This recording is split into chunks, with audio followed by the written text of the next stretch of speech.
Donc nous, on est une association qui se présente en général comme lesbienne, ou étant composée majoritairement de lesbiennes. Pourquoi? Parce qu'on pense que nommer les choses, les donner à voir, c'est une façon de les faire mieux accepter, de leur donner une reconnaissance sociale, de les banaliser.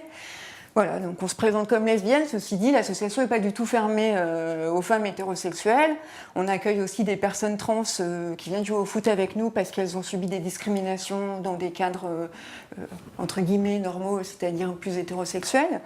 Et puis on fait beaucoup d'actions aussi en direction de publics masculins. On est allé jouer en prison par exemple avec les hommes. On a fait des actions dans des lycées auprès de jeunes de filières techniques pour parler des questions de sexisme et d'homophobie.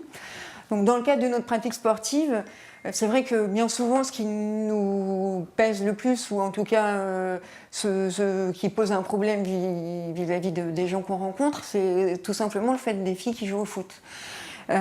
Donc par exemple, quand on joue le lundi au stade Louis Lumière, bien souvent il est difficile de faire dégager les garçons qui jouent avant nous. Ils empiètent un peu sur notre temps d'entraînement, où ils viennent nous voir avant l'heure pour nous dire dis donc les filles, vous seriez gentilles de libérer le terrain un quart d'heure avant l'heure parce que nous on a un match après, quoi, c'est super important. Voilà, donc concrètement un peu les formes de sexisme auxquelles on est exposé régulièrement.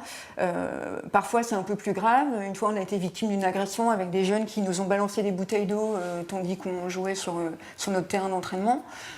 Donc ça aurait pu se traduire par des blessures assez graves puisque les bouteilles étaient lancées du 7 ou 8e étage d'un immeuble. Mais au quotidien c'est plutôt des attaques un petit peu plus pas sages mais pernicieuses, on va dire.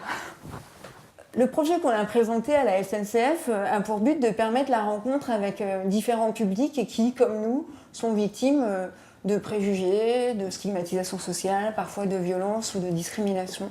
Et donc l'idée, c'est de faire du sport. C'est une première base de rencontre, en fait, pour nous. On pense que ça peut aider à permettre le dialogue entre les populations qui ne se connaissent pas forcément bien, des groupes qui ne se connaissent pas bien.